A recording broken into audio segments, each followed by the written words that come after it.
Hi, and welcome to another episode of Hot Takes with me, the Silver Fox. The Low Emission Zone in Glasgow is facing yet another challenge, this time from someone who used to actually work for the Scottish Environmental Protection Agency, who says that the figures used by the council are basically a load of old rubbish. They're incorrect, they're wrong, they're misleading, they're lies. You can call them what you will. If we could call them the Low Emission Zone lies, the Leslies. You see, we can call it the Leslies because these are absolute load of rubbish and they have no bearing in fact and based on incorrect figures, and therefore the entire low emission zone itself is based on incorrect data. Now, we already know that Glasgow is some of the cleanest air of any city in Britain, and indeed at no point anywhere in the city ever has there been air quality that is above what the government considers the safe limit. And indeed, the dirtiest place of all is the bus station, which tells you all you need to know about public transport. It is the most polluting form of transport. And so we'll take a look at this now and see what this guy, John Lamb, his name, is saying, and why the low emission zone shouldn't be in place, because it is merely a money raiser and nothing to do with air quality. Here goes. So, of course, previously we've said about the fact that the Glasgow air quality's never fallen, too low. It's always been better than it needs to be, and it's never fallen afoul of the legal limit set by the national government. But, of course, it also therefore means that it was brought in not for air quality. We say it's purely a money raiser and is therefore illegal because that's not what it was set out as when they were creating it. And so if that's the case, then it's got no need to be there. And that's why this court case is going forward. So, of course, previously we've just been quoting numbers. But here we have an actual expert in the field, someone who actually worked for SEPA, the environmental agency. And he's saying it's unjustified. Anyway, Glasgow LEZ in turmoil as an expert rubbishes the pollution statistics used to justify the hated policy. John Lamb, formerly of SEPA, says officials are using incorrect measurements in describing pollution levels. Yes, of course they are. And what's more, they know they are. They know that they're lying. They know that this has got nothing to do with air quality. That's not what this is about, of course. Anyway, an environmental expert has cast doubt on the figures used to justify the introduction of a low emission zones in Scotland, or as we like to call them, poor people tax, because it's got nothing to do with emissions at all. John Lamb, who worked with the Scottish Environment Protection Agency for more than a decade before resigning in 2017 to take up consultancy work, said projected pollution levels in Glasgow and other cities are based on incorrect measurements, which we've been saying from day one. And also the fact that the low emission zone has got nothing to do with emissions. It's not based on the emissions of a car. It's always based on the age of a car. It is therefore basically taxing poor people. It's a tax on poor people. Anyway, the nation's largest city Scotland's largest city started to enforce the low emission zone this summer, with Edinburgh, Aberdeen and Dundee due to follow next year, with motorists breaking the rules facing fines. Unless you go to the south of Ireland, buy an Irish car, bring it back over, and Bob's your uncle. You won't face a fine because they've got no way of tapping into Ireland's sort of equivalent of the DVLA.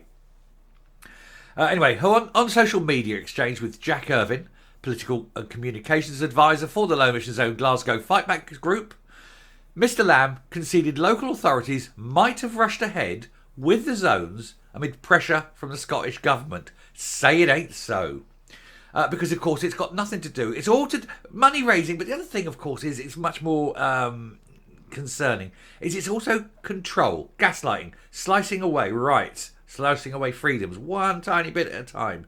And if they can control and control and control, and that's what the SNP do. They want to control every single aspect of your life, and they want to charge you for every single aspect of their life because they are financially as well as morally bankrupt. Anyway, asked if Glasgow City Council was lying or stupid, I would point out it could be both, so it should be and or stupid. For ploughing ahead with the much criticised scheme, the expert said the council is justifying the low emission zone using incorrect measurements.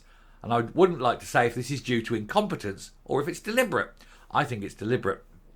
I really do. I think they do know that they're wrong, but they're pushing ahead anyway because agenda. The council claims to have the top highest levels have exceeded the annual mean objective. This has been provably wrong. That is a lie. It definitely has not.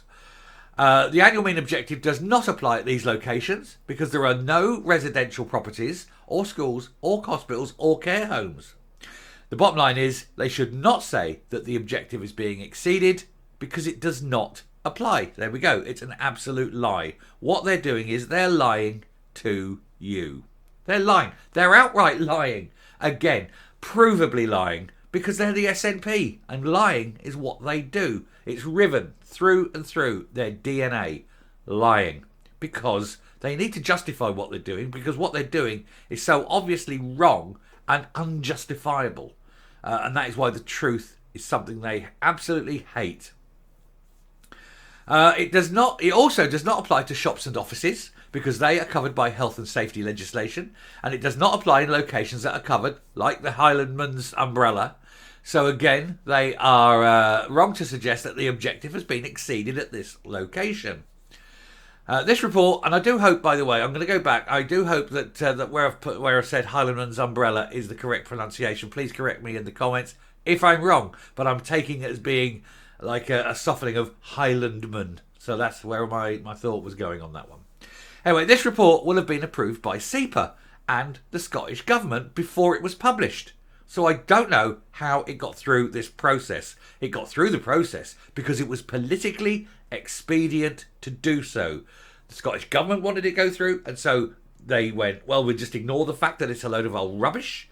And SEPA were under pressure from the government, after all, who controls their funding, to say, yes, this must go through because funding or something. So you can see it's an absolute disgrace. Mr. Irvine also asked if the environmental quango could have come under political pressure by the SNP administration to ensure justification for the low emission zones, and Mr. Lamb replied, exactly as I've just said, the Scottish Government has been known to lean on SEPA, and the Scottish Government has instructed these 4 local authorities to introduce the low emission zones. They don't want to have been seen to get it wrong, because as we say time and time again on the channel, they, the SNP, can never be wrong. They are never allowed to be wrong. Even when they're blatantly wrong, they have to try and justify it. And so they're going to do everything they can to justify what they're doing, rather than going back and say, we were wrong, even though it is a load of old rubbish. And so, of course, that's exactly it. They've been putting pressure on SEPA, pressure on these authorities, because they don't want to look like a bunch of incompetent fuckwits. I'm afraid, guys, it's way, way too late for that, because that's generally how everyone sees you. Anyway, Glasgow has published incorrect information that supports the need for Phase 2 low emission zone, and Edinburgh claims the pollution is exceeding the legal standards, but it can't tell you what pollutants are or where this is happening, because it isn't happening. It is not exceeding legal standards.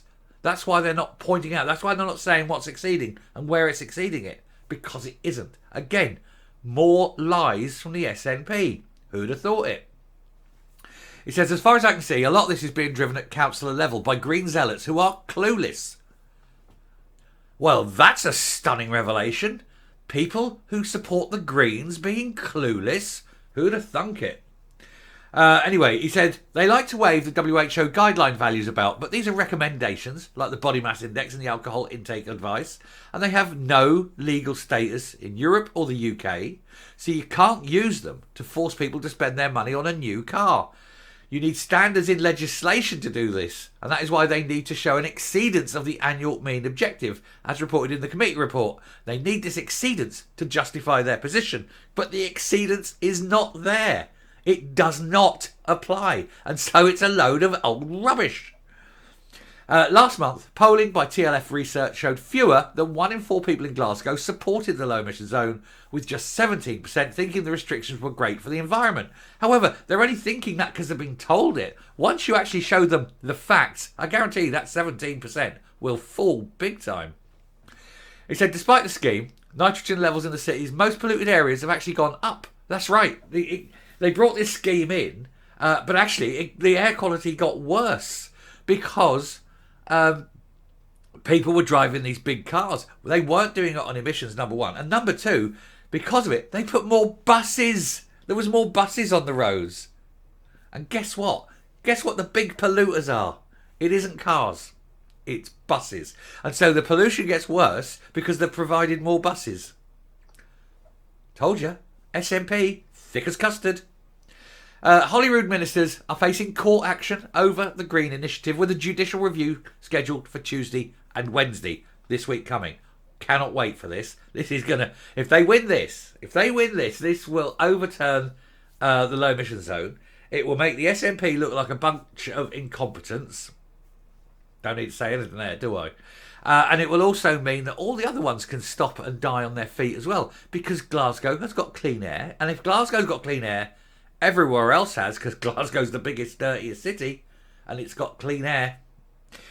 He said previous success in court would kill off Glasgow's LEZ scheme, and those planned to begin in Edinburgh, Aberdeen and Dundee next June. He said without the fines, there are no LEZ schemes. And it can be shown in 2022 the air quality targets were met. They achieved the goals, and therefore there is no need for these. Transport Scotland, the National Transport Agency, said LEZs are key to improving air quality, protecting public health and encouraging more sustainable transport options. They would say that, wouldn't they? Their more sustainable transport options are buses, and of course it's the buses that are creating the dirty air. So there's Will Patton. Thank you very much, sir. Big clap. He's the man taking them to court. We will follow this on Tuesday and Wednesday. We'll see what the court says, and hopefully the court will come down on this time the side of the people. And we can get rid of these hated things that aren't there to protect us from air quality. They're there to stop our wallets having any money in them. I'm coming up. So there we are. Good luck, as I say, to Will Patton in his court case this week. Good luck to him. Hope he wins. And it is nice to see that when you're even getting experts who know exactly what they're talking about, you know that this is just... a cynical scheme to raise money, despite all the lies. And it is undoubted lying. They know full well, and they are knowingly lying to people. And if you are an SNP voter and you're being lied to, and you know that they're lying to you, and you're still voting for them, then you're a moron, aren't you? If you are going to vote for people who outright lie to your face and who cost you money, and you still vote for them, you have to question your own sanity and intelligence. So let's see what happens at the next election, eh? Will the morons keep voting for the SNP, the ones who actually look them in the face and tell them lies, and you know they're lying, and they're taking the money out of your pocket, they're taking the food off your kid's table, and you're still voting for them? Unbelievable. And there'll be the swivel-eyed loons out there still voting SNP. Unbelievable. Well, no, not really, because they're really, really stupid, and you can't fix stupid.